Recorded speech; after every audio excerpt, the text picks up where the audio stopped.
Signal GC Silchar को सुन पा रहे हैं? जी नमस्कार, सुन रहे हैं, बताइए।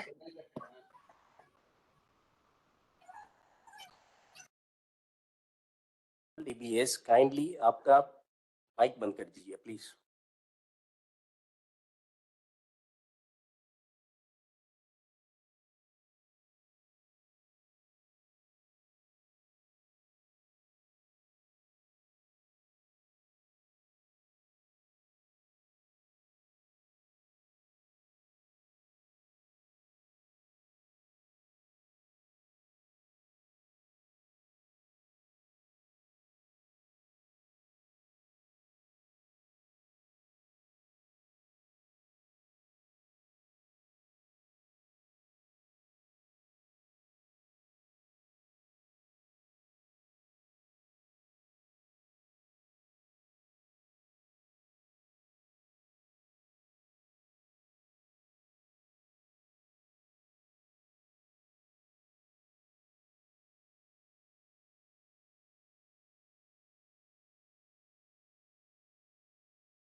मैं नंदितेश निलय कहानियां सुनाता हूँ। कहानियां जीवन मूल्य और नीति की, कहानियां खुशी की और कहानियां एक अच्छा इंसान बनने की।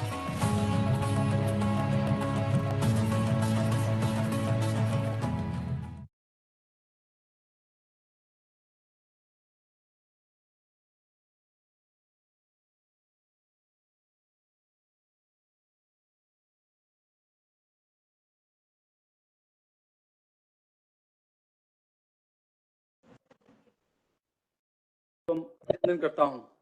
आदरणीय श्रीमती स्मिता अग्रवाल, उपाध्यक्षा कावा, इस कार्यक्रम की मेंटोर श्रीमती अंजू ओझा, सीईसी मेंबर्स कावा, इस सभागार में उपस्थित सभी सीईसी सदस्याएं, डीआईजी वेलफेयर कम सेक्रेटरी कावा श्री बल्लभ शर्मा, आज के कार्यक्रम के मुख्य वक्ता डॉक्टर नंदितेश निलय, आईएसए माउंट आबू में उपस्थित तथा वेबएक्स के माध्यम से जुड़ी इस कार्यक्रम की कोऑर्डिनेटर श्रीमती बबीता जून, पत्नी श्री सुनील जून, IGISA mount Abu, Webex, Facebook तथा यूट्यूब के माध्यम से जुड़ी सभी रीजनल कावा हेड्स, CRPF के वरिष्ठ अधिकारीगण, कार्मिक एवं उनके परिवारजनों तथा बच्चों का मैं युवराज कुमार, उप कमांडेंट व ज्वाइंट सेक्रेटरी कावा, CRPF मुख्यालय नई दिल्ली से आप सभी का इस कार्यक्रम में हार्दिक अभिनंदन करता हूं।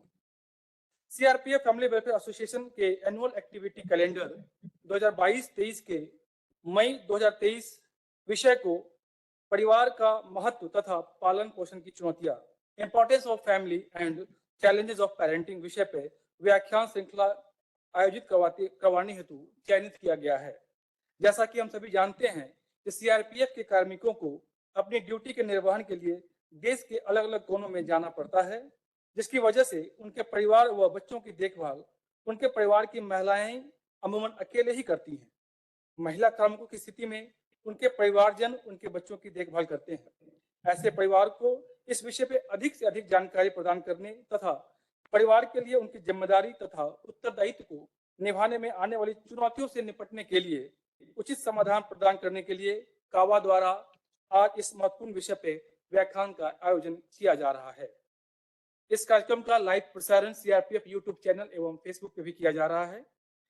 कार्यक्रम को आगे बढ़ाते हुए मैं सूचित करना चाहूंगा कि आज के इस विषय importance of family and challenges of parenting पर इस माह के दौरान CRPF के विभिन्न क्षेत्रीय कावा केंद्रों में भी अवेयरनेस एक्टिविटीज एवं लेक्चर प्रोग्राम्स आयोजित करवाए गए हैं। आप सभी के सम्मुख प्रस्तुत हैं क्रियाकलापों की एक झलक पावर पॉइंट प्रेजेंटेशन के माध्यम से। ITB please play.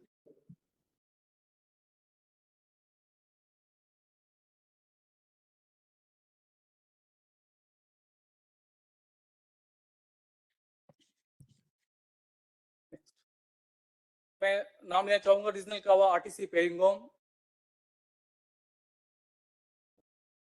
रीजनल कावा ग्रुप सेंटर श्रीनगर, रीजनल कावा ग्रुप सेंटर सोनीपत, रीजनल कावा ग्रुप सेंटर पिंजौर, रीजनल कावा group centre greater Noida, regional कावा group centre new Delhi, regional कावा ग्रुप सेंटर बेंगलोर, रीजनल कावा ग्रुप सेंटर नीमच, रीजनल कावा ग्रुप सेंटर सिलीगुड़ी, रीजनल कावा ग्रुप सेंटर प्रयागराज, रीजनल कावा ग्रुप सेंटर पुणे, रीजनल कावा ग्रुप सेंटर भोपाल,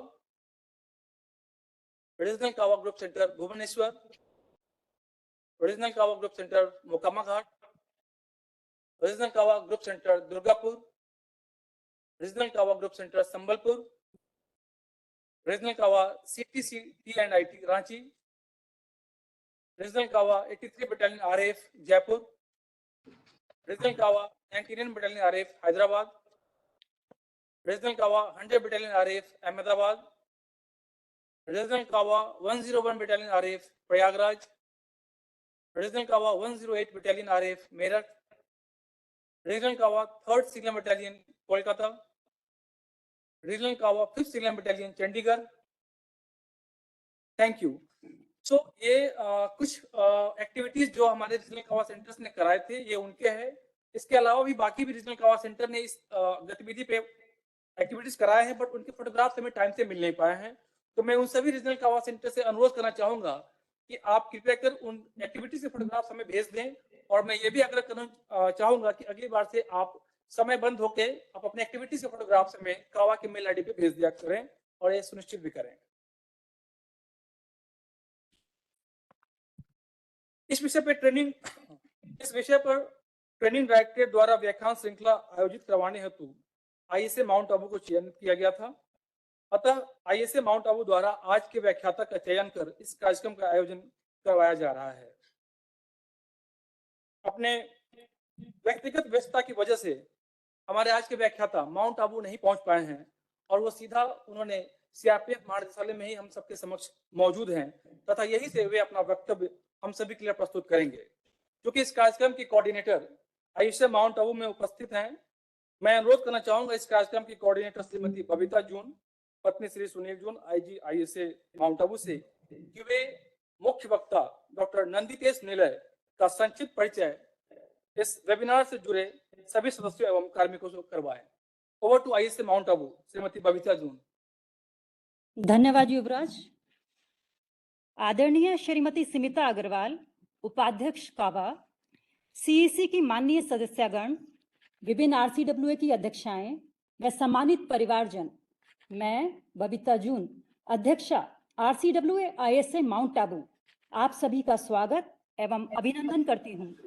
जैसा कि आप सब जानते हैं कि इस माह के वक्तव्य का विषय परिवार का महत्व व पालन पोषण की चुनौतियां हैं।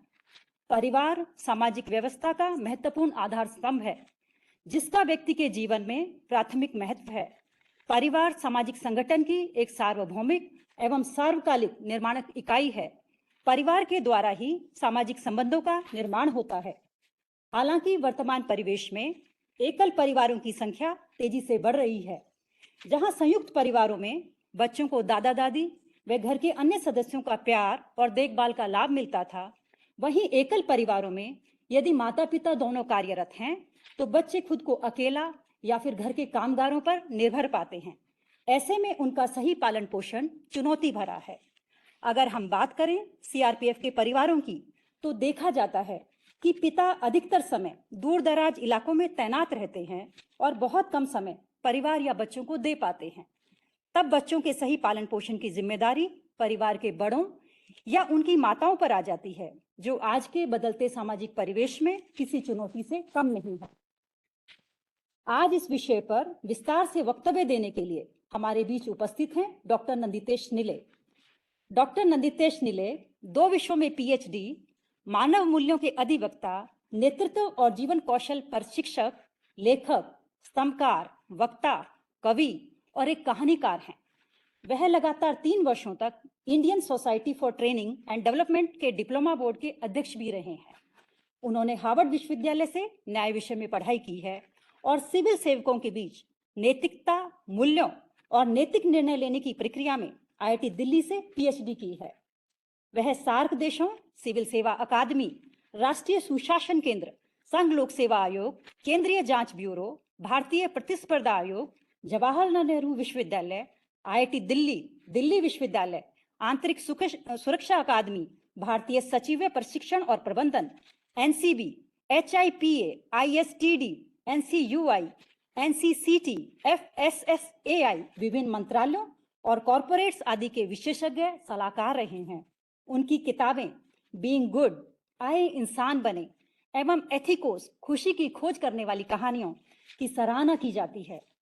हमें खुशी है कि वे अपने अत्यंत व्यस्तम कार्यक्रम होते हुए भी हमारे सादर अनुरोध पर सीआरपीएफ परिवारों के प्रति अपने प्रेम और सौहार्द के कारण आज उपस्थित हुए हैं।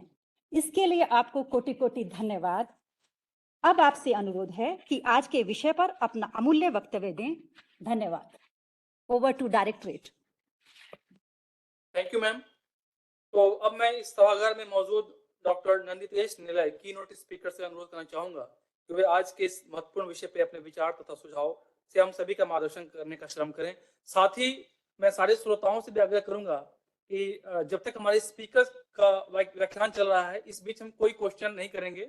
जब व्याख्यान कंप्लीट हो जाएगा तो आप चाहें तो चैट बॉक्स में आप अपने मैसेज भी ड्रॉप कर सकते हैं। कोई आपका आज के व्याख्यान से संबंधित क्वेश्चन हो या किसी भी स्टेशन को कोई सवाल पूछना हो, तो आप अपना रेज योर हैंड, एक सिंबल है, उस आइकॉन पर आप क्लिक करेंगे ताकि उसके आधार पे आपके हम सवाल ले सकेंगे। तो mister, over to doctor नंदितेश Nilay.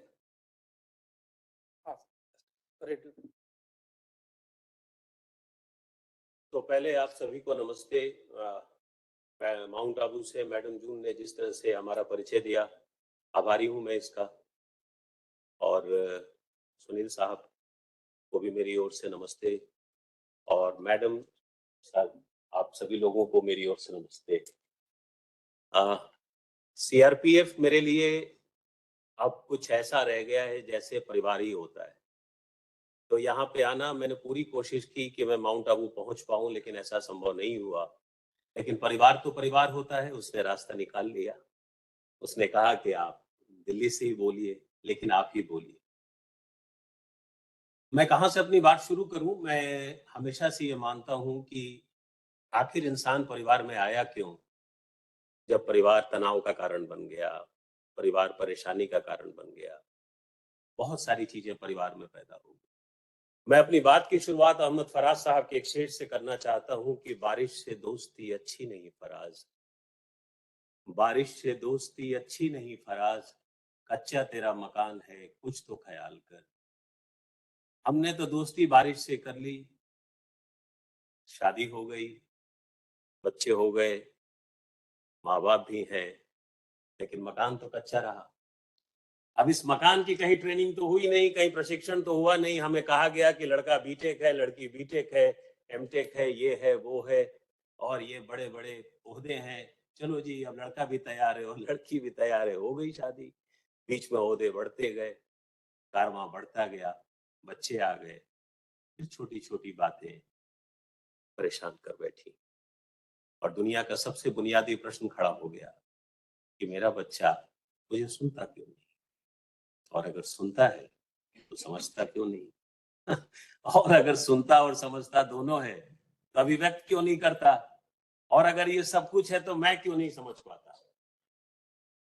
So what I'm trying to convey to all of you is कि परिवार जितना सामान्य, जितनी बिल्कुल ही फंडामेंटल संस्था थी, बुनियादी संस्था थी, और हमें लगा कि जीवन का सबसे आसान सा सफर होगा परिवार, लेकिन शायद आज के वातावरण में, आज के माहौल में, मैडम जून ने बिल्कुल सही कहा कि संयुक्त परिवार टूटा और हम एकल परिवार में आए, तो सचमुच एकल परिवार में तो रास्ता और आसान होना चाहिए था, क्योंकि लोग कम, बहुत कम लोग हैं, गिन के 4 लोग हैं।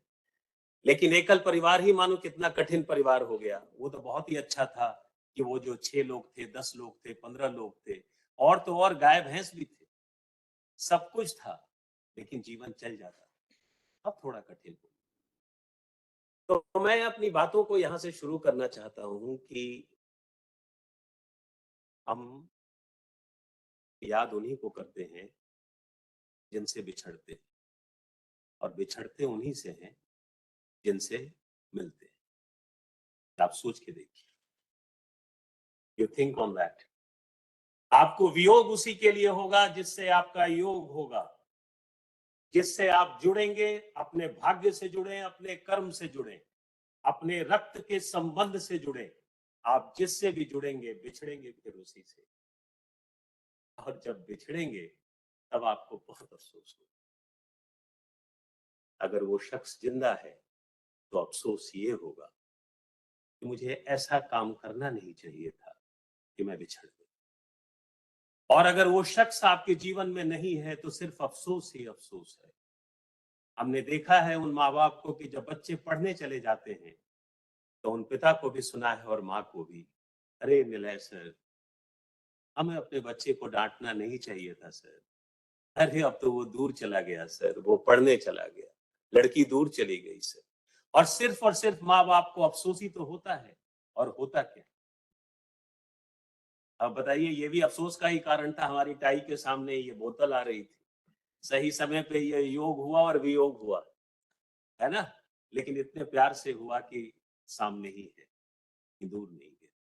कहना आप लोगों से ये चाहता हूं, I always quote a statement from my side that the source of your happiness is the source of your sadness. So be careful in picking your source of happiness. आपकी खुशी का कारण ही आपके दुख का कारण बनेगा। जो आपका योग होगा वही वियोग का कारण बनेगा।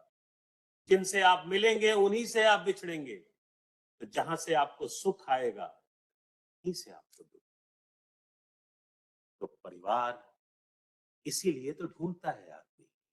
जब इंसान परिवार में होता है तो उसको वो ताकत आती है। जब एक बिछड़ता है तो कोई एक व्यक्ति उसके परिवार में उसको संबल देता है।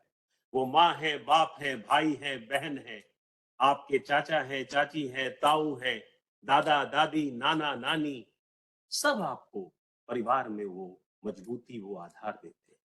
लेकिन एकल परिवार में जब सब कुछ नहीं मिलता तो बहुत कमी खलती है। तो मैं ज्यादा आपको कुछ नहीं कहना चाहता। मैं सबसे पहले आपको ये कहना चाहता हूं कि परिवारों में 2 शब्द बहुत बहुत सुना जाता है, I have been understood and I have been not understood. मुझे समझा नहीं गया। आप लोग भी मानेंगे इस बात को, है ना, कि परिवारों में ये शब्द बहुत आता है कि मुझे समझा नहीं गया। अब मुझे नहीं समझ में आता कि जब क्लास में मेरे ये शब्द आता है कि नीलेश सर बताइए कि मुझे समझा नहीं गया तो मैं करूं क्या। ये तो बुद्धि बता सकते हैं कि बुद्ध को समझने में कितना समय लगा। हम कैसे बता दें कि परिवार में आने के बाद आपने ये शिकायत रख दी, वो पुरुष हो या स्त्री, वो माता हो या पिता, वो भाई हो या बहन, कोई भी हो, कि मुझे समझा नहीं गया। ये समझने की कमी इसलिए खली कि किसी ने ये नहीं कहा कि मुझे महसूस नहीं किया गया। Now ladies and gentleman and boys and girls, this is the biggest challenge in the modern era कि we don't pose the right questions. हम अपनी जिंदगी में सही प्रश्न नहीं करते। और सुकरात साहब कहते हैं कि सही प्रश्न नहीं करोगे तो सही उत्तर भी नहीं। तो सही प्रश्न तो ये था कि हम ये कहते कि मुझे महसूस नहीं किया गया या मैंने किसी को महसूस नहीं किया। सही तो ये था, लेकिन हमने तो ये कहा कि हमें समझा नहीं। तो जितने भी माँ बाप यहां बैठे हैं वो अपने आप से ये सवाल करें और पूछें कि उनकी महसूस करने की शक्ति कैसी है। एक सेकंड के लिए नहीं, सोचिए और समझने की कोशिश करती है। इस जमाने में इंसान ने कुत्तों से कहा कि हम तुम्हें पालेंगे, कुत्तों ने कहा कि हमारे बड़े बड़े कैनाइन हैं और हम आपको पता नहीं हम जर्मन शेफर्ड हैं और हम हर्बीवोर्स नहीं है साहब, आप क्या गड़बड़ी कर रहे हैं, हमें क्यों पालने लगे। तो हम इंसानों ने कहा अरे मेरे भाई, तुमसे कभी शिकायत थोड़ी करेंगे, तुमने नहीं समझा। कुत्ते ने कहा ऐसा क्या? बोला यस, हम तुम्हें महसूस करें। तो इंसानों ने पेट्स को महसूस करना शुरू किया और पेट्स ने कहा कि अगर आपने हमें महसूस किया है तो आइए आप यकीन करिए कि जब आप घर में आएंगे तो घर के जितने सज्जन हैं वो लोगों से पहले मैं आपको महसूस करा। इंसान ने कहा कैसे? तो उसने कहा आप कॉल बेल बजाओ ना बजाओ, आपके कदमों की थाप आएगी और हम गेट पे आए। कमाल हो गया। एनिमल किंगडम का प्रतिनिधि जब जानवरों को पालने लगा तो उन जानवरों को उसने बिस्तर पे अधिकार दिया। उसके लिए वो बाहर भी निकलता था, उनको घुमाता था, फिराता था और खुश होता था क्योंकि उसे लगता था कि जिसके साथ मैं जा रहा हूं ये मुझे महसूस करता है। सवाल मेरा आपसे है, सवाल मेरा खुद से है कि हम समझने की दौड़ में कहीं महसूस करना तो नहीं भूल गए। सोचिए, आप सभी सोचिए। आप सोचिए कि हम बार बार कहते हैं कि उसने नहीं समझा, मेरे बेटे ने नहीं समझा, मेरी बेटी ने नहीं समझा, लेकिन सवाल ये है कि उन समझने के चक्कर में कहीं ऐसा तो नहीं हुआ कि माँ बाप, भाई बहन, दादा दादी, नाना नानी और उन रिश्तों में उन महसूस का भाव चला। तो आप मुझसे पूछेंगे कि सर महसूस करना और समझने में क्या फर्क है? तो मैं आपको इतना ही बता सकता हूं कि महसूस करना मतलब बिना नाराजगी के मौन रहे। जब आप बिना नाराजगी के मौन रहते हैं और खुश रहते हैं, योग में रहते हैं, युग में रहते हैं और उन सबके प्रति कृतज्ञ होते हैं जिनके साथ आप जीवन बताते हैं और आप ये मानते हैं कि मेरा जीना, मेरा शरीर, मेरा वक्त, जो जगह मुझे मिली, जो जमीन मुझे मिली, जो जन्म मुझे मिला और जिन लोगों का मैं पुत्र बना, पुत्री बनी, आपके अंदर जब ये भाव पैदा होता है तो आप बोलते नहीं है, आप कहते नहीं है, आप यकीन करते हैं और जब आप यकीन करते हैं आप महसूस करते हैं। We have 5 senses। हमें कहा गया कि हमारे पास 5 सेंस है और सारे सेंसेस में एक कहानी आई महसूस करने की। मैं आपसे पूछना चाहता हूं, उन बच्चों से पूछना चाहता हूं, उन माता पिता से पूछना चाहता हूं, उन सभी से पूछना चाहता हूं और उसमें मैं अपने आप से भी पूछ रहा हूं कि कैसे महसूस करते हैं आप? उस 24 घंटे में आपको कितना वक्त मिलता है और कितनी बार उसकी अर्जेंसी आती है आपके अंदर जब आप महसूस करते हैं? हाँ, जब हम बीमार पड़ते हैं तो महसूस करते हैं, जब हमें कोई रुलाता है तो हम महसूस करते हैं, जब हम दुख से घिरते हैं तब हम महसूस करते हैं, लेकिन जब हम सामान्य दिनचर्या में रहते हैं तो हम सोचते हैं और समझने की ख्वाहिश रखते हैं, महसूस नहीं करते। तो अगर परिवार के चैलेंजेस को संभालना है, अपने परिवार को संभालना है, और आप परिवार के मुखिया हैं, या आप परिवार के प्रतिनिधि हैं, या आप परिवार में पुत्र और पुत्री की भूमिका में हैं, या आप परिवार के एक अंग हैं, तो सबसे पहला काम ये है कि उस परिवार के प्रति आप कृतज्ञ कितना है। परिवार छत नहीं होता और परिवार जमीन भी नहीं होता, परिवार तो युग्म होता है, साथ होता है। कोई आवाज होता है, कोई धड़कन होती है जो कहीं ना कहीं आपके लिए स्पंदित होती है। क्या आप स्पंदित होते हैं? आप अपने कमरे में फोन लेके गिर जाते हैं, कोई दूसरे कमरे में फोन लेके गिर जाता है, और कई बार तो दो शख्स फोन लेके ऐसे ही गिर जाते हैं। आयरे फोन की बैटरी जब तक वो चार्ज नहीं होती, वो महसूस वाली फीलिंग ही नहीं आती।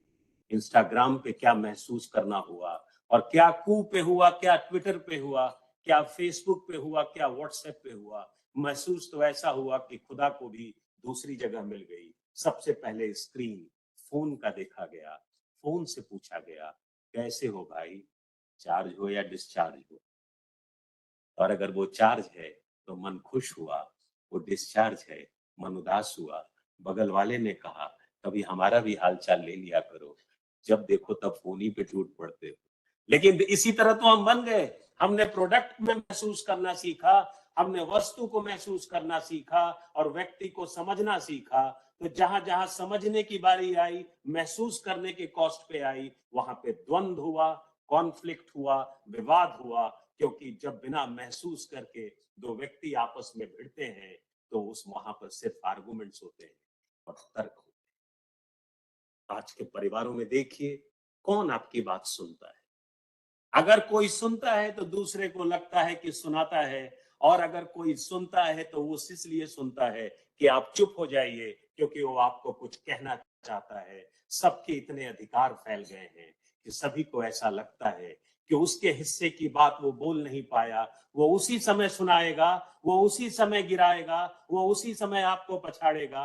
अगर मुंह से नहीं बोल पाया तो व्हाट्सएप से टेक्स्ट कर देगा, कुछ तो वो करेगा, लेकिन आपको एहसास करा देगा कि आप उससे आर्गुमेंट्स में जीत नहीं सकते। हाँ, जब वो वस्तु के नजदीक जाएगा, वो महसूस करेगा। हाड़ मांस की जान एक जानवर घर में रहता है, उसके नजदीक जाएगा तो उसको महसूस करेगा। और अगर वो नौकरी में होगा तो अपने प्रमोशन को भी महसूस करेगा, बिल्कुल करेगा। वो सब कुछ करेगा जिसमें कहीं ना कहीं से छूटना है, लेकिन उनको महसूस नहीं करेगा जो उसके जीवन के दुख के कारण बनेंगे। सो मेरा पहला आग्रह इस प्रोग्राम के साथ ये है कि अपनी जिंदगी में समझ के पहले महसूस का भाव पैदा करिए। आप और हम जितना महसूस करेंगे, और महसूस करने का तरीका सिर्फ और सिर्फ एक है। आप मुझसे पूछेंगे कि नंदितेश सर कैसे महसूस किया जाए, मैं कहूंगा उन लड़कियों से पूछिए जो पीछे मुड़ के अपने अम्मा बाबा को देखती हैं। लड़कियां कमाल की होती हैं, आप देखिए, वो कुछ करे ना करे लेकिन अपने मम्मी पापा को बहुत महसूस करती है। उनकी शादी हो जाए, वो बूढ़े हो जाएं, मजाल है कि वो अपने पिता को भूल जाएं, मजाल है कि वो अपनी माँ को भूल जाएं।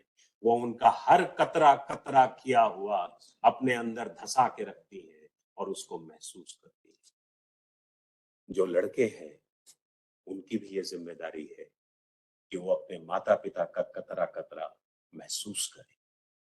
और जब ये दो महसूस करने वालों की शादी होती है तो फैमिली में द फैमिली ऑफ फीलिंग बनती है, जहां पे पिता बहुत ऊंची आवाज में नहीं बात करता, पिता सिर्फ पुत्र का नाम लेता है, पुत्र उसको कहता है, समझ गया पापा, आप जो कहना चाहते हैं।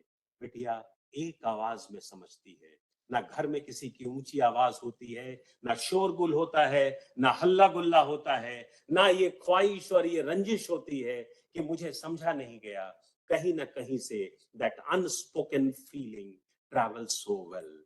वो बिना कुछ कही हुई वो भावनाएं कितना प्यार से बच्चों के पास पहुंच जाती है। ऐसे भी बच्चों के पास शब्द नहीं पहुंचते, माँ बाप भाव के साथ पहुंचते।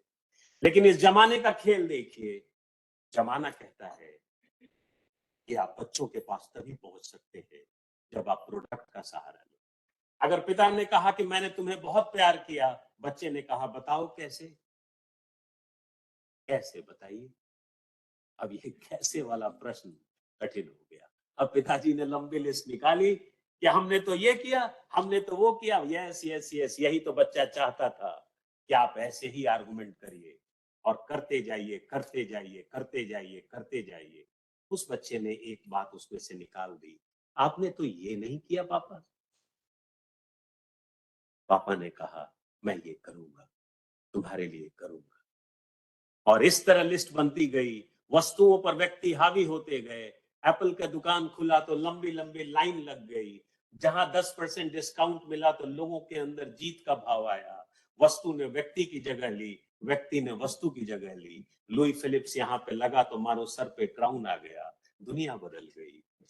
हम महसूस करने लगे, हमारे वैल्यूज वस्तु में चले गए और व्यक्ति सिर्फ आर्गुमेंट और तर्क का हिस्सा रह गया। इस आर्गुमेंट और तर्क के चक्कर में पति और पत्नी एक दूसरे को हराने के चक्कर में लग गए। किसी ना किसी फॉर्म से वो हराना चाहते थे, एक दूसरे से जीतना चाहते थे। बच्चों ने देखा कि ये कुछ ज्यादा ही जीत हार में लगे हुए हैं, तो हम भी कुछ अपना काम करें, हम भी किसी और को हराएं। दादा दादी कहीं छूट गए, नाना नानी कहीं छूट गए, महसूस करने का भाव कहीं चला गया। और इंसान ने कहा कि डॉक्टर साहब, नंदितेश निलय साहब, दुनिया बदल गई। आदर्शवादी बातें कम किया करिए साहब, व्यवहारिक बातें किया करिए। We are not living in age of utopian state. हमने कहा आदर्शवादी है क्या ये? बोला बिल्कुल आदर्शवादी है। अब समय कहाँ है किसके पास? मैंने कहा जीने का कि मरने का? वो घबरा गए, बोले ऐसे मत बोला करिए।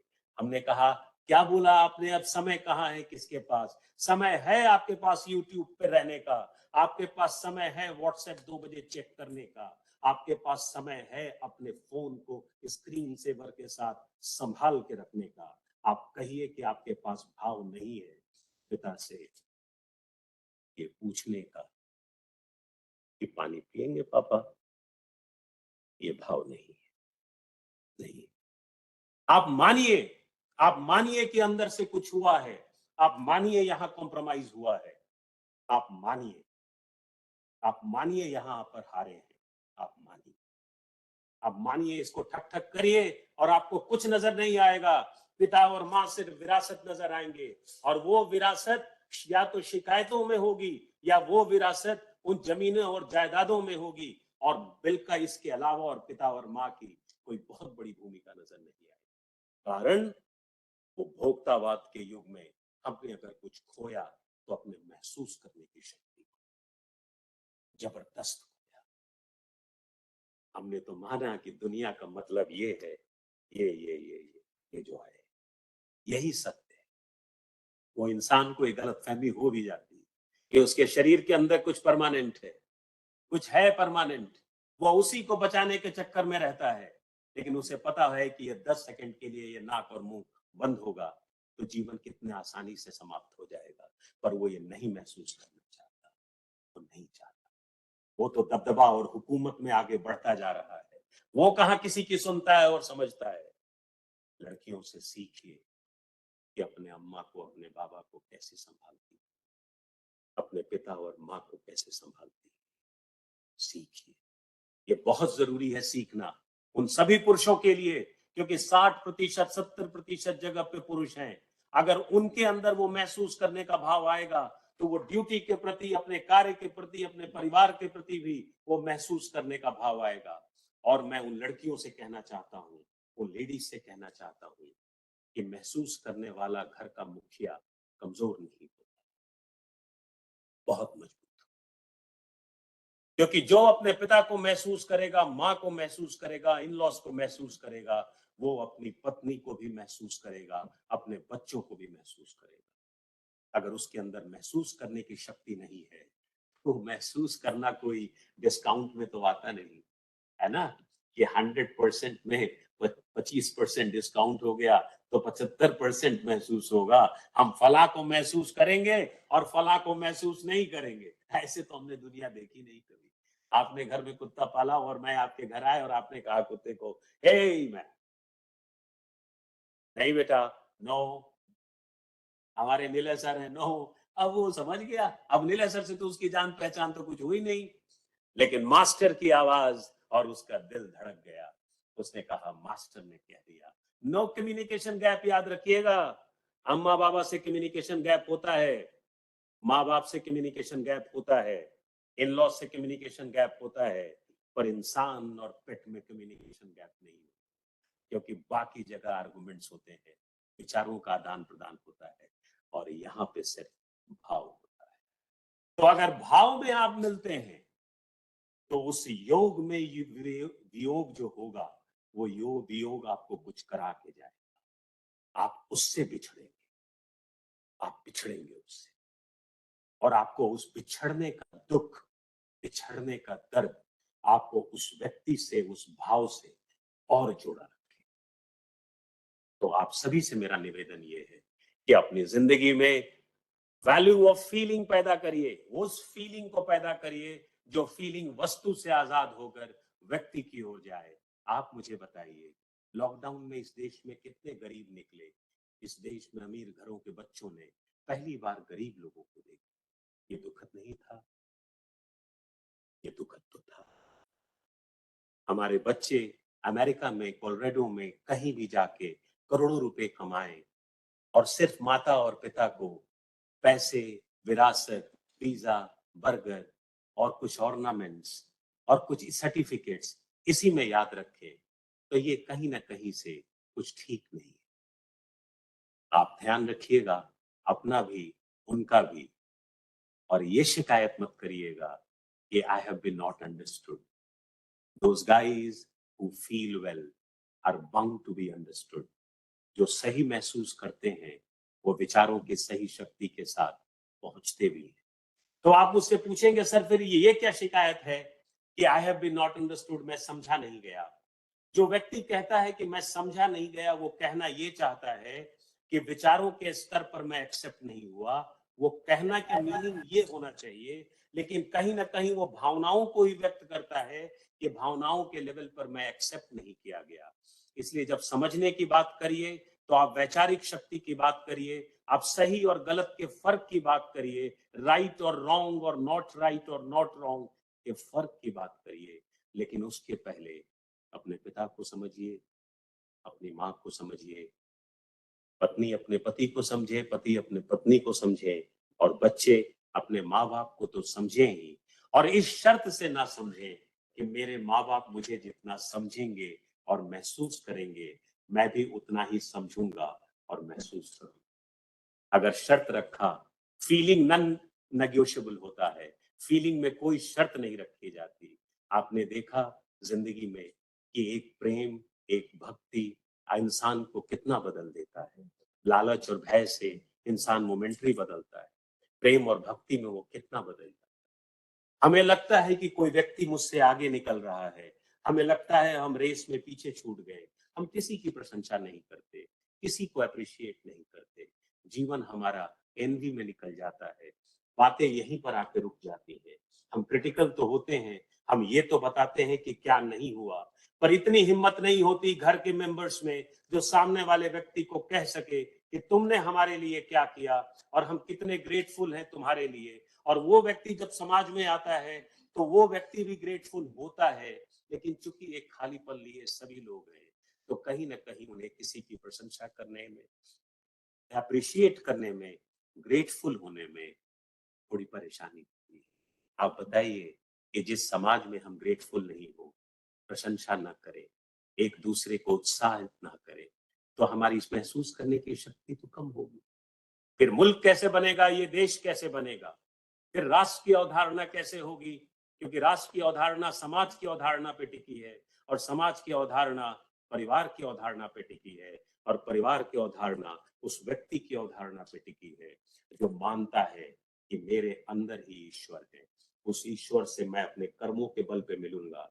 मैं जितना अच्छा कर्म करूंगा उतनी आसानी से उस ईश्वर से मिलूंगा, और जब वो युग्म होगा तभी मैं महसूस कर पाऊंगा कि मेरे बगल में कौन है, मेरे सामने कौन है, मेरे आसपास कौन है। और वही विवेकानंद का द्वैत बनकर निकलेगा। और जब नॉन ड्यूअलिज्म में आप जाएंगे तभी आप दुनिया के प्रति मान पाएंगे कि जिस दुनिया में आपने जन्म लिया, जिस परिवार में आपने जन्म लिया और जितने बरस आपने इस परिवार में गुजारे, इसका कोई हिसाब किताब नहीं हो। ये सिर्फ और सिर्फ रिटर्न सिर्फ एक शब्द से होगा और वो होगा थैंक यू। मेरा भी समय थोड़ा कम है क्योंकि मुझे क्वेश्चन आंसर्स लेने हैं। तो 4:30 पे मैंने कहा था शर्मा साहब को, लेकिन 4:41 हो गए। मैं जाऊंगा कहीं नहीं, लेकिन मुझे सीआरपीएफ को, मैडम्स को और पूरी कावा की टीम को, माउंट आबू की टीम को, जूल मैम को, एवरीवन, मैं सभी को थैंक्स कहना चाहता हूँ कि आपने सुना। कैमरा को मैं जब देख रहा था तो मैं अद्वैत भाव में था, मुझे कैमरा नहीं देख रहा था, मैं तो सिर्फ अपने आप से बातें कर रहा था। आप भी सीखिए अपने आप से बातें करना। और अहमद फराज साहब का शेर याद रखिएगा कि बारिश से दोस्ती अच्छी नहीं फराज, अच्छा तेरा मकान है, कुछ तो ख्याल। Thank you everybody, thank you so much. Thank you so much sir for this wonderful session. क्योंकि अब यह प्रश्नोत्तरी का सेशन है, मैं आग्रह करना चाहूंगा वेबिनार से जुड़े सभी सदस्यों से कि वे आज के विषय पर मुख्य वक्ता द्वारा दिए गए व्याख्यान तथा प्रस्तुति से संबंधित किसी भी तरह का कोई प्रश्न हो तो कृपया पूछिए ताकि हम उनसे उनकी राय ले सकें। So the forum is open for all through webinar.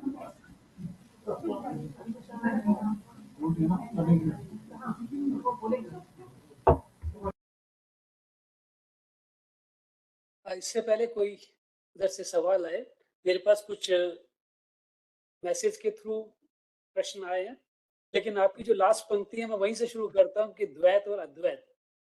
तो आज के जमाने में मोबाइल द्वैत में आता है या अद्वैत में आता है? वाह, क्या बात। किसी भी जमाने में द्वैत मतलब जहां पर ज्ञाता और ज्ञेय का फर्क हो, तो जो भी मेरे सामने दिखता है वो द्वैत है। तो हम हर चीज ड्यूअल में रहते हैं। मामला ये है कि जब मोबाइल हमारे जेहन में आ जाता है, हमारे सपनों में आ जाता है, हमारे धड़कन में और हृदय के पास रहता है, उससे बड़ा हमारे लिए कुछ नहीं रह जाता, तब मोबाइल अद्वैत बन जाता है। और जब वस्तु अद्वैत बनता है तो व्यक्ति को द्वैत बनना है। इसलिए अगर नया साल भी है तो बगल में दो व्यक्ति हैं और दोनों मैसेज पे लगे हुए हैं, आप समझ सकते हैं कि कितना बड़ा ये द्वैत है। क्योंकि मोबाइल सब कुछ है मेरे लिए, और वो फेसबुक, वो यूट्यूब और इंस्टाग्राम और मेरी सेल्फी सब कुछ है। बगल वाला तो जो मेरे लिए बस ऐसे ही द्वैत है गुजर जाए।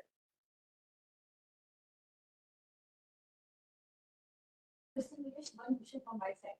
Yeah. अगर बच्चे पेरेंट्स से आर्ग्यू करें एंड मतलब हर बात में इसमें आर्ग्यू करें तो हमें क्या करना चाहिए? हाँ, मुझसे पूछा गया कि अगर पेरेंट्स से बच्चे आर्ग्यू करें तो हमें क्या करना है। दुखी तो नहीं होना। पहली बात की दुखी नहीं होगा कि हमारे शहर को नजर किसकी लग गई, है ना। दुखी नहीं होना है। पहले पेरेंट्स को कभी भी कमजोर नहीं होना है, क्योंकि आप वृक्ष हैं और वो आपका अंश है। वो मूल नहीं है, वो आपका अंश है। तो वो आपका अंश है, तो आप क्यों कमजोर होंगे? वो आपका है, आपका। आप फील करिए कि वो आपका है। और रही बात बहस की, तो उसके कंधे पर हाथ रखिए और मुस्कुराती उस समय न भूलिए। क्योंकि अगर उसको इतनी समझ होती कि बागीचे के माली से बहस नहीं करना है, यही माली तो मुझे सीधा खड़ा रखेगा, तो वो कर नहीं पाता। तो जब उसके पास समझ नहीं है तो बचा क्या है? Value of feeling. बस वही फीलिंग तो बची हुई है। वो समय आर्गुमेंट का नहीं है, वो समय है उसके कंधे पर हाथ रखने का, कि वो एहसास कर सके तो उसके पिता ने और उसकी माँ ने उसको छुआ है। बोलना, पूछते जाइए। One more question. Yes ma'am. जैसे बच्चे का आजकल सारा हो गया, फोन के प्रति एडिक्शन हो गया, तो उसके वजह से हम बच्चों को टोकते हैं एंड दे आर्ग्यू कि नहीं मामा फोन के बिना तो काम चलेगा नहीं, हमारे मैसेजेस मतलब मोबाइल टाइम का बहुत ज्यादा रहता है। तो उसके लिए आप व्हाट विल यू सजेस्ट? कि मैं देखिए ऐसा है, ऐसे एक तो बात सही बात है कि अगर चारों तरफ से हवाएं चल रही हो तो आप कितनी भी खिड़कियां बंद कर ले, कुछ होना नहीं। तो अगर आपको ये पता होना चाहिए कि अगर मेरा बच्चा फोन पे पढ़ रहा है और ये बाध्यता है तो उसको पढ़ने दिया जाए। ओके, बिल्कुल। और उसके बाद पिता और माँ की जिम्मेदारी ये भी है कि उसे 15 मिनट टाइम रूटीन के साथ उसे फोन देखने के लिए भी दिया जाए।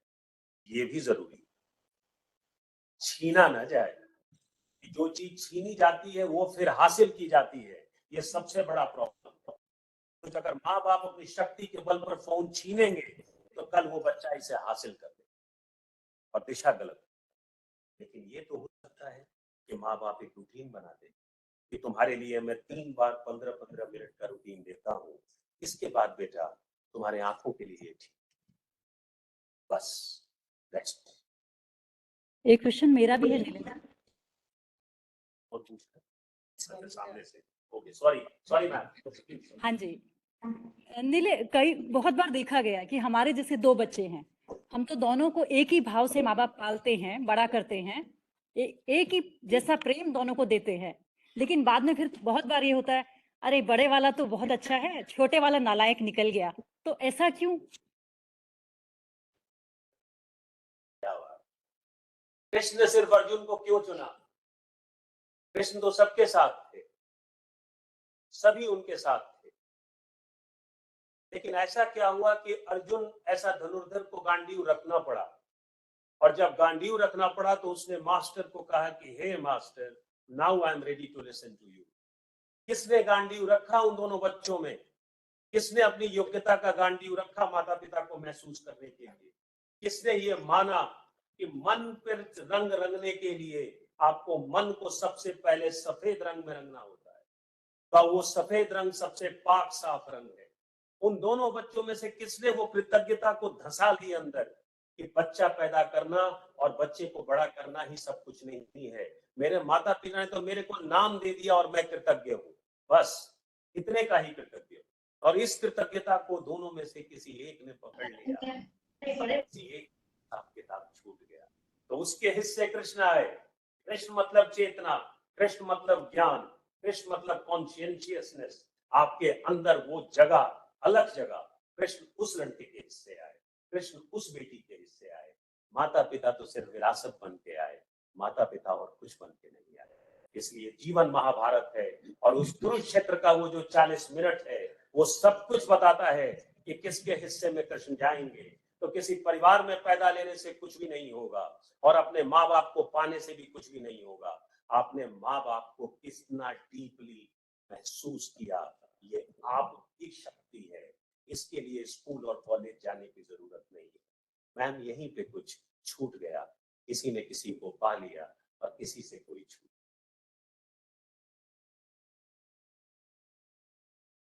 माइक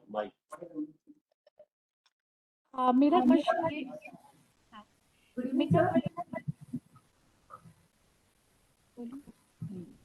मेरा क्वेश्चन ये है,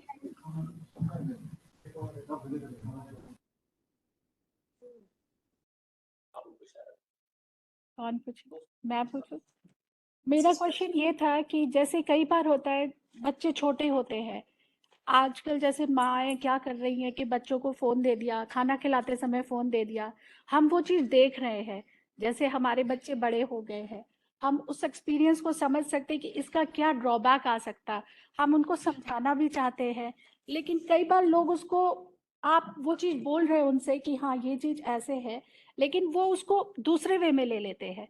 तो उस चीज़ को हम उनको कैसे बताएं, क्या किस तरह से बताएं, इसके बारे में थोड़ा जानना चाहेंगे। मैम इसमें बहुत ज्यादा तो मैं डीप में जानबूझ के नहीं जाऊंगा, इंटेंशनली नहीं जाऊंगा, लेकिन मैं इतना जरूर कहना चाहता हूँ, कौन खाना बनाना चाहता है? खाना कौन बनाना चाहता है? हाँ, यही से सवाल कर रहा हूँ। तो नहीं, खाना किसी, एक मिनट आ रहा हूँ, हाँ, खाना किसी के लिए बनता है मैम, घर किसी के लोग। के लिए।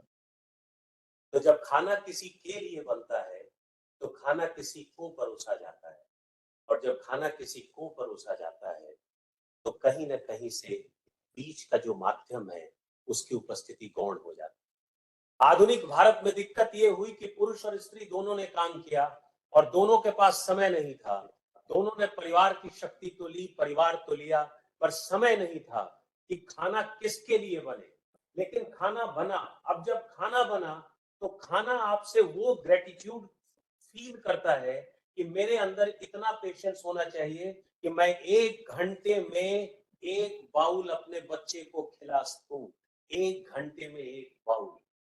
कितना पेशेंस, कितना परेशानी एक माँ के लिए। हाँ, वो ऑफिस पेशेंस है, नहीं है। घर आ रही है जी, वो घर आ रही है। अब चूंकि उसने खाना बनाया नहीं, आप समझिए इस बात को, अपना कमाया पैसा और पति का कमाया पैसा कितना फर्क हो जाता है। अपनी किताब और जो किताब खरीदी गई दूसरे के द्वारा, उसमें कितना फर्क होता है। इस माँ ने अपने बच्चे के लिए खाना बनाया, उसने उस खाने को बाउल में रखा और तमाम तरह का धैर्य पैदा किया। आपने उसको फोन क्यों दिया, आपको पता है? आपने उसको फोन 2 कारण से दिया। पहला, आप चाहते हैं मेरा बच्चा सब कुछ अच्छा खाए, और दूसरा, जल्दी खत्म हो गया। यही तो बात है। जो क्यों नहीं माँ अपने बच्चे के साथ ज्यादा लंबा समय गुजारना चाहती है? क्यों नहीं माँ ये न चाहती है कि मेरे बच्चे का आंख खराब हो जाएगा, जिस खाने को मैं खिला रही हूँ उस खाने को खिलाते खिलाते मेरे बच्चे के पूरे नर्वस सिस्टम में प्रॉब्लम हो जाएगा। मैम कुछ छूट गया, मैं वही कहना चाहता हूँ। हम सब एक रेस में है मैम, हमारे पास समय की बहुत कमी है। हम तो अब तो बच्चे को ऐसे फोन पकड़ाते हैं, बच्चा थैंक यू कहता है और वो वादा करता है कि मैं सब कुछ खा लूंगा। इस फोन ने मानो हमारी जिंदगी के सब कुछ छीन लिए मैम। बस जरूरत ये था कि अगर माँ और बेटे के बीच में, पिता और बच्चों के बीच में इतना ज्यादा युग्म होता, इतना ज्यादा जुड़ाव होता, तो हिम्मत है कि कोई फोन अपनी जगह बना पाता। माँ छूट गई, पिता छूट गए, हाथ पे एडिक्शन में फोन आ गया और बच्चा चुपचाप खाता रहा। आप उसे पास्ता खिलाइए या खिचड़ी खिलाइए, वो नशे में खा रहा है, उसे क्या पता कि कौन खिला रहा है, बस फोन चल। Thank you. Thank you. कई बार हम लोग पेरेंट्स कैसे प्यार देते हैं, एक ऐसे पालन पोषण करते हैं, तो कैसे हम ये करें? बच्चे इसलिए कंपेयर करते हैं कि तुम किसी को ज्यादा प्यार करते हो और तुम किसी को कम प्यार करते हो। कारण सिर्फ उसका एक है, और वो एक इसलिए है कि कुछ ना कुछ फीलिंग में छूटता है। मान लीजिए कुछ ना कुछ छूटता है। बच्चा एक तो अपना काम ठीक से नहीं करता, नंबर 1, अपना काम अपने माँ बाप को उस गहराई से नहीं, तो दोनों बच्चे में से एक बच्चे में गहराई आ गई है। तो अगर आप उसको कम भी प्यार करते हैं या दिखाते कम है, हम लोग का क्या रोल रहेगा, कैसे हम उसको उसी पे आ रहा हूँ। तो आपके रोल आने के पहले तो हमें ये समझना होगा कि जो हमारा बच्चा है, उन दोनों बच्चों में अगर आप सब कुछ कर भी ले तो भी एक फर्क नजर आ जाता है उनको। वो कुछ भी कर सकते हैं। एक कह सकता है कि मेरे माँ बाप ने बहुत प्यार किया, एक कह सकता है कि मेरे माँ बाप ने कम प्यार किया। तो सबसे बड़ा काम आपको अपने बच्चों के लिए ये करना है, नंबर 1, अगर आपकी आवाज ऊंची होती है, सख्त, तो यूनिफॉर्म ऊंची, दोनों के लिए बराबर। आपको ये समझना होगा कि बच्चे समझते कब हैं कि आप मुझे कम प्यार करते हैं। बच्चे कड़वाहट में समझते हैं कि आप हमें कम प्यार करते हैं। तो जब दोनों में जब आवाज ऊंची होगी, तो माँ बाप को पता होना चाहिए कि क्या ये यूनिफॉर्म आवाज पहुंच रही है दोनों के पास। नंबर 1, जब दोनों को आप मनाते हैं और आप अपनी तरफ खींचना चाहते हैं, तो क्या ये भी यूनिफॉर्म होता है। और तीसरी बात, जब आप दोनों को वर्कलोड देते हैं, जब आप उनको जिम्मेदारी देते हैं, तो क्या वो जिम्मेदारी बराबर के भाव से लेते हैं। ये वाली बात जब तक माँ बाप में नहीं आएगी कि जिम्मेदारी का भाव, डांट का जो मोमेंटम है वो भी बराबर ढंग से पहुंचना चाहिए बच्चों के पास। किसी बच्चे को ये नहीं एहसास होना चाहिए कि मेरे पिता मुझे ज्यादा डांटते हैं और उसको कम डांटते हैं, या मेरी माँ मुझे ज्यादा डांटती है और उसको कम डांटती है। बच्चे भी तो अलग अलग होते हैं ना। हाँ, अब आगे तो बस देखिए, आपने वही बात कह दी।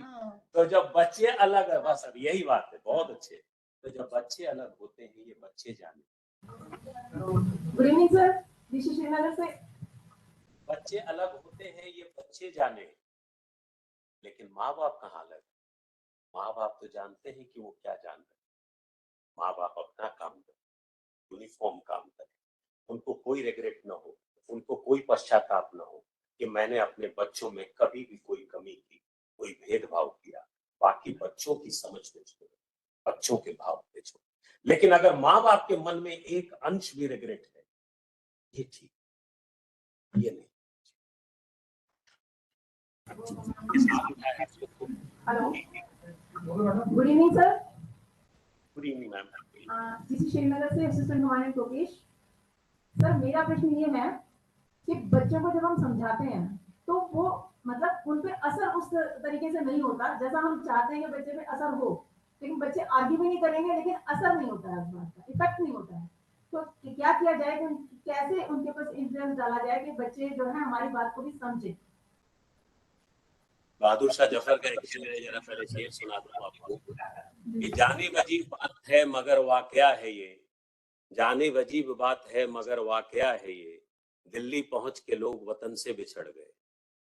तो सवाल ये है कि असर तो हर जगह कम हो गया मैम, अब वो असर कहाँ रहा? वो असर ही तो कम होता जा रहा है। जिस फीलिंग की मैंने बात की, मुझे मेरी माँ आवाज में क्यों सुननी चाहिए, मुझे मेरी माँ बिना आवाज की भी क्यों नहीं सुन पाता अपनी माँ को। मेरी माँ कहीं भी बैठी है, मेरे पिता कहीं भी बैठे हैं, वो मुझसे क्या चाहते होंगे, ये वाला भाव मेरे अंदर क्यों नहीं पैदा होता। यही तो सबसे बड़ी बात है मैम, क्योंकि हमारे जीवन के महसूस करने की शक्ति टेक्नोलॉजी ने छीन ली। हमारे बच्चों का अधिकतर समय रेस में बीत रहा है, कंपटीशन में बीत रहा है, वो कॉम्पिटेंसी फ्रेमवर्क में बड़े हो रहे हैं। अगर वो 10 में 8 नंबर लेके आते हैं, ये घर में निराशा का कारण है, बहुत बड़ी निराशा का कारण है। हम नहीं चाहते कि हमारा बच्चा 2 नंबर भी कम लेकर आए। तो बच्चे और माता पिता के बीच में भावनात्मक और जीवन मूल्यों का आदान प्रदान बहुत कम हो गया है। अब बच्चे योग्यता के कारण बन गए हैं और माँ बाप बहुत बड़े रिसोर्स हो गए हैं और वो चाहते हैं कि रेस में उनका बच्चा जीते। आप पूछेंगे मेरे से ये गलत है सर, मैं कहूंगा बिल्कुल गलत नहीं है, ये सही है, लेकिन ये दूसरा कदम है। इसके पहले का कदम ये है कि बच्चों को ये तो समझ महसूस करना चाहिए कि उनकी मम्मी उनको बहुत प्यार करती है, उनके दादा उनके पिता उनको बहुत प्यार करते हैं, ये महसूस करना चाहिए। और जब माता पिता इस महसूस कराने में फेल कर गए, तब कुछ भी नहीं हो सकता। माँ बाप में इतना तो प्रेम और धैर्य और इतना ज्यादा पेशेंस होना चाहिए कि वो अपने बच्चे को बिना किसी संसाधन के ये महसूस करा पाए कि तुम्हारे पिता या तुम्हारी माँ तुम्हें बहुत प्यार करती है। मैम, सिर्फ थोड़ा पेशेंस की जरूरत है, थोड़ा हमारे अंदर हमें स्थिर होने की जरूरत है। हम इतने आर्गुमेंट और जीत और रेस के बीच में पड़ चुके हैं कि हमारे अंदर में इतनी अधीरता है कि हम अपने बच्चों को सुन नहीं पा रहे हैं। और अगर सुन नहीं पा रहे हैं तो हम उनके पास कैसे पहुंचेंगे मैम? हम नहीं पहुंच पाएंगे। बस अंत में यही कहूंगा कि अगर आपको लगता है, आपको मतलब मैं सभी की बातें कर रहा हूं, अगर हमें लगता है कि हमारे बच्चे हमें सुन नहीं पाते, तो मैं आपको एक एग्जांपल दूंगा। कल सचिन तेंदुलकर ने एक इंटरव्यू में कहा कि मैंने टोबैको का कभी ऐड नहीं किया। तो सबने पूछा क्यों नहीं किया? बोले पापा ने कहा था कि सचिन तुम टोबैको का ऐड मत करना, तुम अल्कोहल का ऐड मत करना। सचिन के पिता दुनिया में नहीं है, पर शायद सचिन जब पिता थे तब महसूस करते थे, जब पिता नहीं है तब महसूस करते हैं। तो खेल सिर्फ महसूस करने का है मैम, और इसके लिए कोई तरीका नहीं है। इसका तरीका सिर्फ एक है, वो ये एक पिता अंदर से कितना सत्य है, कितना सच के साथ है और कितना ज्यादा डीपली एब्जॉर्ब्ड है, अपने उस अद्वैत में है कि वो अपने बच्चे को ये महसूस करा देता है कि मेरे लिए कोई नहीं, अगर कुछ है तुम ही तो हो बेटा। Thank you. Thank you. और किसी से कोई सवाल? एक मिनट, एक सवाल जो रिलेवेंट है, आपकी जो बात से डायरेक्टली रिलेवेंट नहीं है लेकिन बहुत इंपॉर्टेंट क्वेश्चन है, सभी के लिए है। वो है सुसाइड, आत्महत्या, इसके लक्षण और इसको डिस्करेज कैसे किया जाए। देखिए, सुसाइड का लक्षण या इसको डिस्करेज करने के पहले तो एक बात तो निश्चित है कि उस व्यक्ति को अपने जीवन का महत्व बिल्कुल समझ में नहीं है, ये तो निश्चित। और जीवन बेशकीमती है और इसका ऑपोजिट वो व्यक्ति सोचता है कि जीवन का कोई महत्व नहीं।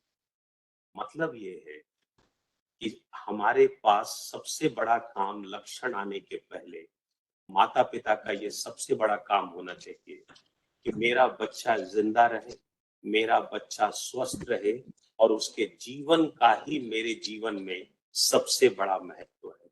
ये जितना ज्यादा माता पिता अपने बच्चे को आश्वस्त करेंगे, उतना ही ज्यादा बच्चा अपने जीवन के प्रति भी कृतज्ञ होगा, क्योंकि उसे ये बात समझ में आ जाएगी कि मेरे पिता और माँ, मेरे भाई और बहन या पत्नी और बच्चों के लिए मेरा जीवन कितना कीमती है। पहली बात। दूसरी बात, इसके सिम्टम्स क्या हैं? इसका पहला सिम्टम है और बहुत पावरफुल सिम्टम है कि आदमी निराश रहने लगता है। निराशा का पहला सिम्टम ये है कि आदमी शैबी रहता है, गंदा है, डिसऑर्गेनाइज्ड रहता है, क्लीन नहीं करता अपने। ये निराशा का बहुत पावरफुल सिम्टम। स्पोर्ट्स नहीं करता, वो दौड़ता नहीं, उसकी मोबिलिटी कम हो जाती है, उसके जीवन में सबसे पहले उसका शरीर स्थिर होता है, और जितना ज्यादा उसका शरीर स्थिर होता जाता है उतना ज्यादा वो डिप्रेशन में जाता है, उस टनल में जाता है। और टनल में जाते जाते जाते जाते जाते दूसरा, उसकी ओवर ईटिंग और अंडर ईटिंग होता है। या तो वो कुछ भी खा लेगा या वो कुछ भी नहीं खाएगा। और तीसरी बात, वो अचानक आपसे बातें बंद कर देगा, लंबे समय तक आपसे बात नहीं करेगा, और अचानक अगर बोलेगा तो बहुत ज्यादा बोलेगा, कभी ऊंची आवाजें बोलेगा, कभी ज्यादा खुश होकर बोलेगा। तो कहीं ना कहीं वो मोमेंटम उसके जो ऊपर हाईएस्ट 100 लोएस्ट 0 पे चला जाता है। धीरे धीरे ये विशेष सर्किल में वो फंस जाता है। फंसने के बाद उसे ये बात समझ में आने लगती है कि मेरे माता पिता को मेरी जरूरत नहीं है। क्यों समझ में आती है? क्योंकि जब वो डिप्रेशन में जाने वाला होता है तो उसकी बेडशीट कोई नहीं झाड़ता, उसके किताबों को कोई ठीक नहीं करता, उसको कहता है कि तुम ठीक करो। उसको लगता है कि मेरा जीवन अकेला पड़ता चला जाता है। फिर धीरे से वो अपने कुकून में जाता है, उसे अपने जीवन का कोई अर्थ समझ में नहीं आता और वो जान दे देता है। मैं हमेशा लोगों से कहता हूं कि आप कुछ करिए या ना करिए, अपने बच्चों को, अपने आप को शैबी मत रहने दीजिए, गंदा मत रहने दीजिए, और मोबिलिटी रखिए। मोबिलिटी, गरीब लोग क्यों नहीं सुसाइड करते आप सोचिए। गरीब इसलिए नहीं करते कि गरीब के पास लेबर होता है, मेहनत होती है, और जो मिडिल क्लास है, हायर मिडिल क्लास है, उसने लेबर को नहीं लिया, उसने शारीरिक मेहनत को नहीं लिया। वो जिम में पसीना बहा लेगा, लेकिन किसी के लिए पूरी मेहनत करके उनकी सेवा करने का भाव उसके अंदर नहीं आएगा। तो बहुत कुछ बदल गया है। आज जिस समाज में फिजिकल लेबर होता है और जम के होता है, वहां डिप्रेशन और सुसाइड बहुत कम होता है। लेकिन जिस समाज में फिजिकल लेबर की जगह बाकी सब एक्टिविटी घेर लेती है, वहां निराशा, शैबीनेस, गंदगी, डिसऑर्गेनाइजेशन और इनडिसिप्लिन आपको घेर लेती है, जो आपको वापस निराशा में।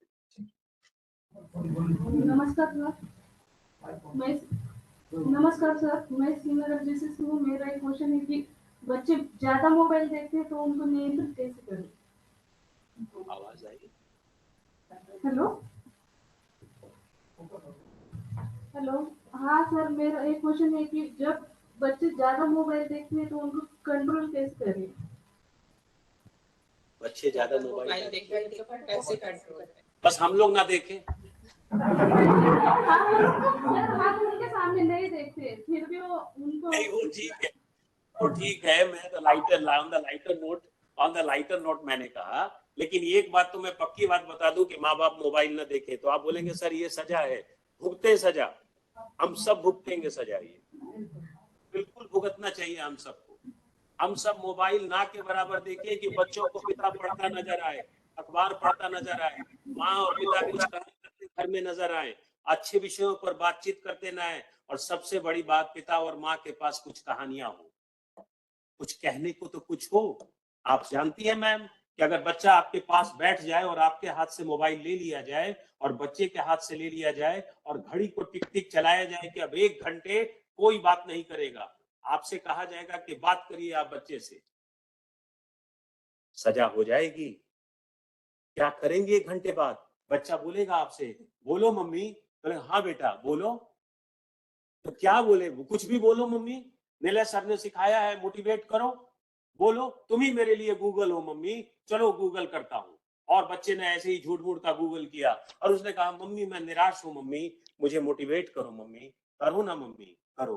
मम्मी ने कहा देखो ज्यादा सवाल जवाब मेरे से मत किया करो, मोबाइल देना गलत है। हाँ, ये हुक्म जो है ना, हुक्म, ये हुक्म ही काल है, ये हुक्म ही काल है। गूगल हुक्म नहीं देता, हुक्म लेता है। फेसबुक हुक्म नहीं देता, हुक्म लेता है। इंस्टाग्राम भी हुक्म नहीं देता, हुक्म लेता है। माँ बाप जब हुक्म देते हैं तो रिवेल आता है अंदर से कि आप आदेश क्यों देते हैं। अगर माँ बाप हो तो साबित करो आपके माँ बाप हो। आपने कहा कि मैं पढ़ा लिखा नहीं हूं, उसने कहा अरे कहानियां तो होंगी तुम्हारे पास, सुना दो ना बाबू कोई कहानी, सुनाओ ना, मैं सुनना चाहता हूं। पहले मम्मी लोरी गाती थी, बच्चों को सुला देती थी, अब तो बच्चे अपने आप ही सो जाते हैं क्योंकि मम्मी ही यूट्यूब पे लगी रहती। मम्मी को नमस्ते सर। एक मिनट मैम, जस्ट मी कंप्लीट। मैं कहना ये चाहता हूँ, आप ही मुझे बताइए कि मैं किसी को ये सिखाऊंगा कि इस कोने को साफ रखना, तो वो यही देखेगा कि ये अपना घर का कोना साफ रखते हैं कि नहीं। तो मेरे बच्चे को एक काम तो आसान कर दूं मैं कि तुम्हारा पिता ज्यादा फोन नहीं दे, आसान तो कर दूं। अब आ गई दूसरी बात, मैंने उसको कहा कि बेटा थोड़ा कम फोन दे, तो मुझसे सवाल किया क्या करूं पापा। अब ये जो उसने सवाल किया क्या करूं पापा, तो मेरे पास ऑप्शन होना चाहिए। मैंने कहा दौड़ो, उसने कहा मैं दौड़ के तो आया हूं अभी, अब क्या करूं। मैंने कहा बैठो मेरे पास, तो उसने कहा पापा आप कुछ बताओ। तो पापा को बच्चे की समझ के लायक कोई बात बतानी पड़ेगी। पापा को वो बात नहीं बतानी पड़ेगी जो पापा को पसंद है, पापा को वो बात बतानी पड़ेगी जो मेरे बच्चे के इस रूह में जा पाए। इसीलिए दादा और पोते की कहानी अद्भुत होती है, अद्भुत होती है, क्योंकि दादा तो सिर्फ महसूस करता है और पोता महसूस करता है, और माँ बाप सोचते हैं कि दादा दादी ने बच्चों को छीन लिया। कोई किसी को नहीं छीनता, आप उसे कॉम्पिटेंसी फ्रेमवर्क में बड़ा करते हैं।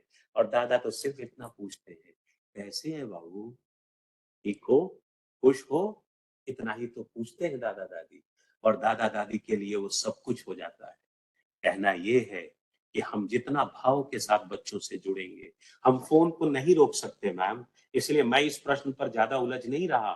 हम फोन को डिसिप्लिन कर सकते हैं, लेकिन वो डिसिप्लिन करने का अधिकार मेरे बच्चे मुझे तब देंगे जब मैं क्वालिफाई करूं as a good human being कि बेटा मैं फोन से ऑब्सेस्ड आदमी नहीं हूं। तो जब मैं ये क्वालिफाई करूंगा, मेरी वाइफ क्वालिफाई करेंगी, यकीन मानिए बच्चे सुनते हैं, बच्चे समझते भी हैं। थोड़ा हमें काम करने की जरूरत है, we need to work on. एक मील साथ में बहुत जरूरी है खाना। जी जी, सब पूरी फैमिली को एक मील खाना बहुत जरूरी है साथ में। बिल्कुल। कैसे किया जाए? सिर्फ पूरी फैमिली को एक करने का सिर्फ एक तरीका है,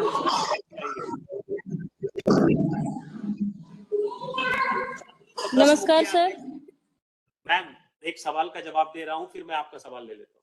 एक सवाल का मैम जवाब दे रहा हूँ कि हम पूरे परिवार को जोड़ के कैसे रखें। आप मुझे बताइए कि आपने धागा देखा होगा, धागा का एक ही तो मुंह होता है। अगर आपने धागा का दो छोर पकड़ लिया, इधर वाला और उधर हुआ, तो कोई धागा सुलझ जाएगा, लेकिन अगर उसमें 10 छोर बन गया तो कुछ भी नहीं सुलझेगा। परिवार तब एक होगा जब घर का मुखिया एक होगा, घर के 10 मुखिया नहीं। परिवार तब एक होगा जब परिवार में बेसिक बात समझ में आएगी कि जो परिवार के सीनियर्स होते हैं वो परिवार में अदब चाहते हैं, क्योंकि शरीर उनका छूटता है, उनको बताना पड़ता है कि हम आपके साथ रहना चाहते हैं, और उस बताने के लिए वो हमसे और कुछ नहीं चाहते, अदब चाहते हैं, इज्जत चाहते हैं। परिवार तब एक रहता है जब परिवार में छोटी बातों के लिए, छोटे छोटे अधूरेपन के लिए शिकायतें नहीं होती। पर परिवार तब एक रहता है जब परिवार किसी भी परिस्थिति में किसी एक को छोड़ना नहीं चाहता।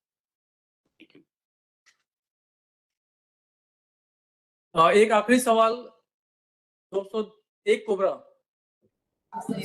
नमस्ते सर। नमस्ते मैम। नमस्ते। मेरा सवाल है सर, जब बच्चा पढ़ता नहीं है, किसी कोई बात नहीं मानता है, तो उसको मारना पीटना डांटना कितना हद तक ठीक है? इसको मारना चाहिए, डांटना चाहिए, कितना डांटना चाहिए? क्योंकि उसके मतलब हर चीज के लिए डांट ही खाता है, तो उसके लिए क्या करना चाहिए सर? नहीं डांटना चाहिए और क्या बोलूं, ज्यादा डांटना नहीं चाहिए, है ना। ज्यादा पेड़ की डाली को हिलाना ठीक नहीं है ना। आप समझ रही है ना, माली आया तो उसने कैंची ली, एक सड़ा सा पत्ता था, काट दिया, थोड़ा उसको दर्द हुआ, थोड़ा सा ऐसे हिला दिया, ठीक है। लेकिन दिन भर अगर माता और पिता उसको हिलाते रहेंगे तो वो तो सूख जाएगा। माता पिता प्रेम के सोर्स हैं या डांट के चेहरे हैं? Who are the parents? Are we only a biological beings or we are something beyond? हैं कौन हम लोग? ये तो पहले क्लियर होना चाहिए 21वीं शताब्दी में। क्या हम हैं कौन? अपने बच्चों के लिए क्या है? मैगी है, पास्ता है, स्विट्जरलैंड है, गोवा है क्या हम अपने बच्चों के? घुमाने के सारथी हैं या हम अपने बच्चों के सारथी हैं? I think we are the apostle of love. We are the source of love for our parents. तो इसको कौन करेगा? पिता करेगा और माँ करेंगी। और पिता और माँ में इस बात का कंपटीशन तो होना नहीं चाहिए कि कौन कितना ज्यादा प्यार कर रहा है। और अगर एक ज्यादा पर प्यार कर रहा है तो दूसरे में यह सुरक्षा नहीं आनी चाहिए कि लगता है कि लेके निकल जाएंगे। अरे कहाँ निकल जाएंगे जब सब एक है? तो कोई निकलने की तो बात है नहीं। कुछ असुरक्षा भी रिश्तों में आ गई है हर तरह से। अगर बच्चा ज्यादा प्रशंसा मम्मी की कर रहा है तो पिता परेशान, पिता की कर रहा है तो मम्मी परेशान।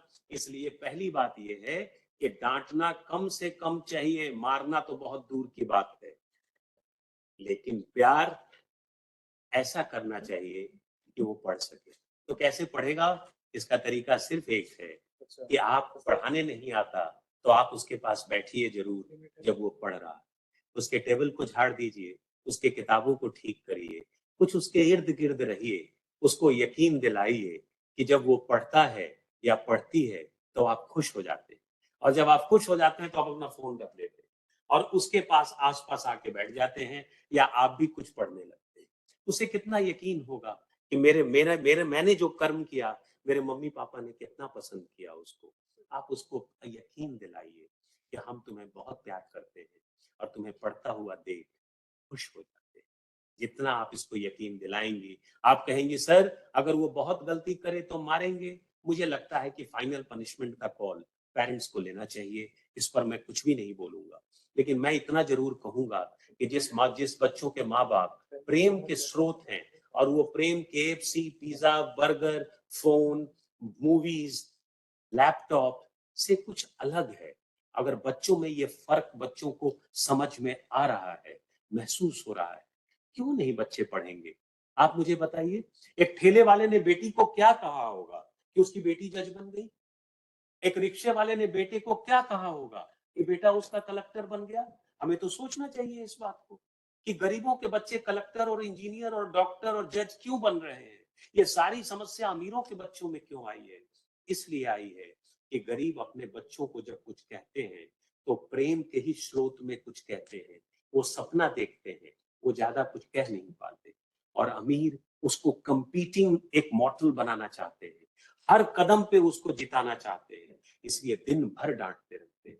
थोड़ा सोचिएगा मैम, ऐसा नहीं लगता कि थोड़ा सा हमारा पेशेंस कम हो चुका? हम भी थोड़े परेशान रह रहे हैं, एक पुरुष के रूप में, स्त्री के रूप में। और वो जो पकड़ थी अपने बच्चों पर धैर्य से प्रेम की, वो पकड़ छूट रही है। अगर हम पहले उस पकड़ को पकड़ेंगे तो शायद बच्चे भी हमारे ही पास रहेंगे। Thank you so much. Thank you sir. इससे अधिक सवाल अभी हम आज नहीं ले पाएंगे समय की कमी के कारण। फिर भी आप सभी से अनुरोध है कि आपके सवाल अभी भी किसी के रह गए हों तो आप अपने सवाल कावा की ऑफिशियल मेल आईडी crpfwwa@gmail.com इस पे आप चाहे तो अपने सवाल आप भेज सकते हैं, ताकि हम बाद में भी अपने स्पीकर से उसके जवाब लेकर आपको हम भेज सकें। तो अब मैं प्रोग्राम को आगे बढ़ाते हुए अनुरोध करना चाहूंगा vice president CRPF family welfare association Shrimati Smita Agrawal से कि वे आज के इस कार्यक्रम के आयोजन तथा मुख्य व्याख्याता द्वारा दिए गए व्याख्यान के संदर्भ में अपना मंतव्य हम सभी से साझा करें। ओवर टू वाइस प्रेसिडेंट कावा। थैंक यू राज। नमस्कार कावा की सभी zonal heads, CEC members, online माध्यम से जुड़ी सभी आरकावा हेड्स। आज के कार्यक्रम के मुख्य वक्ता डॉक्टर नंदितेश निलय, कावा परिवार के सदस्यगण, सीआरपीएफ के वरिष्ठ अधिकारीगण, कार्मिक तथा उनके परिवारजन, मुझे बहुत खुशी है कि आज काबा के वर्ष 2022-23 के लिए जारी की गई एनुअल गतिविधियों के कैलेंडर के 7वें टॉपिक परिवार का महत्व तथा पालन पोषण की चुनौतियां पर वेबिनार के माध्यम से लेक्चर सीरीज का सफल आयोजन किया गया। आज के लेक्चर सीरीज के विषय पर रीजनल काबा केंद्रों द्वारा आयोजित किए गए प्रोग्राम्स को पावर पॉइंट के माध्यम से दिखाया गया, जो वास्तव में सराहनीय है। मैं आशा करती हूं कि भविष्य में भी आप अपने स्तर पर अनेक हितकारी प्रोग्राम्स को इसी प्रकार आयोजित करते रहेंगे। आज के कार्यक्रम में परिवार का महत्व तथा पालन पोषण की चुनौतियां विषय पर विस्तृत जानकारी देने के लिए डॉक्टर नंदितेश निले का बहुत बहुत धन्यवाद। इन्होंने अपना कीमती समय निकालकर हमें बहुत ही महत्वपूर्ण जानकारी प्रदान की है।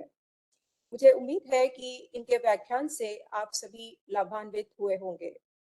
आप सभी इनके द्वारा सुझाए उपायों से अपने परिवार की और भी बेहतर तरह से देखरेख करने में सक्षम हो पाएंगे तथा अपने बच्चों को देश के बेहतरीन नागरिक बनाने में अपना योगदान दे सकेंगे।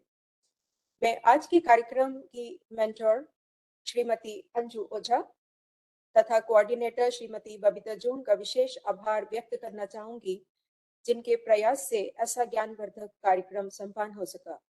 मुझे विश्वास है कि यह संस्था भविष्य में भी सीआरपीएफ के कार्मिकों के परिवारों को सशक्त व आत्मनिर्भर एवं जागरूक बनाने में और उनके जीवन यापन में उल्लेखनीय सुधार करने के लिए इस तरह के और कार्यक्रम आयोजित करती रहेगी। धन्यवाद। Thank you ma'am. और अब मैं अनुरोध करना चाहूंगा वाइस प्रेसिडेंट कावा श्रीमती स्मिता अग्रवाल से कि वे हमारे आज के मुख्य व्याख्याता को कावा की स्मृति चिन्ह भेंट कर उन्हें सम्मानित करें।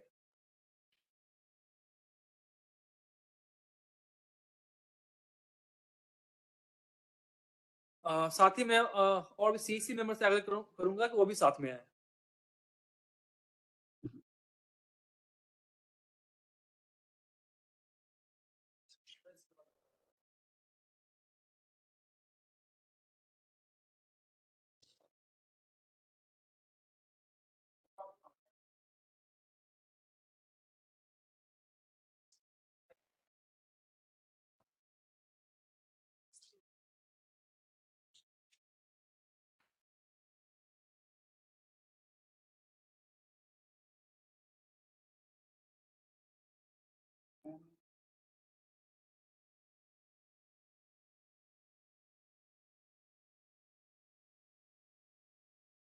Thank you ma'am.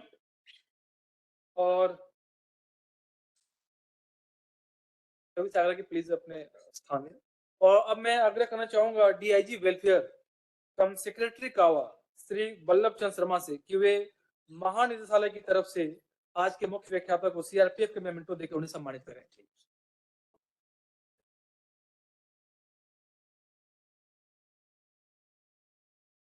धन्यवाद सर।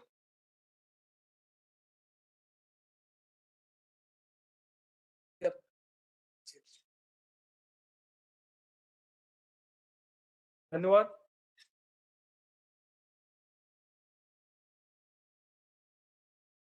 हमें पूर्ण विश्वास है कि आज हमारे कार्यक्रम के मुख्य वक्ता डॉक्टर नंदितेश निले द्वारा importance of family and challenges of parenting विषय पे दिया गया प्रभावशाली वक्तव्य हम सभी को लाभान्वित करेगा। इन्होंने अपनी व्यस्तम दिनचर्या से समय निकालकर हमें बहुमूल्य जानकारी प्रदान की। आपके शब्दों से हमें प्रेरणा मिली है, जिनके लिए आपका बहुत ही आभार। हमें आशा ही नहीं अपितु पूरी उम्मीद है कि हम सभी इनके प्रेरणादायक वक्तव्य से प्रेरित हुए होंगे तथा इनके द्वारा सुझाए गए उपायों को अपनाकर पारिवारिक महत्व को समझते हुए बच्चों की सही देखभाल व परवरिश को और भी बेहतर तरीके से हम कर पाएंगे। कार्यक्रम के अंत में मैं आज के कार्यक्रम के मुख्य व्याख्याता डॉक्टर नंदितेश निले तथा vice president CRPF family welfare association Shrimati Smita Agrawal, इस कार्यक्रम की mentor Shrimati Anju Ojha, coordinator Shrimati Babita Joon, IT branch वरिष्ठ अधिकारीगण, सभी जोनल हेड्स एवं सीसी मेंबर्स कावा, DIG welfare Shri Ballabh Sharma, webinar तथा सीआरपीएफ यूट्यूब एवं फेसबुक लिंक से जुड़े सभी रीजनल कावा हेड्स, कार्मिक एवं समस्त परिवारजनों का इस कार्यक्रम में शामिल होने तथा कार्यक्रम के सफल आयोजन के लिए धन्यवाद ज्ञापित करता हूँ। इसी के साथ आज का कार्यक्रम यहीं पे समाप्त होता है। जुड़ने के लिए आप सभी का धन्यवाद, शुक्रिया।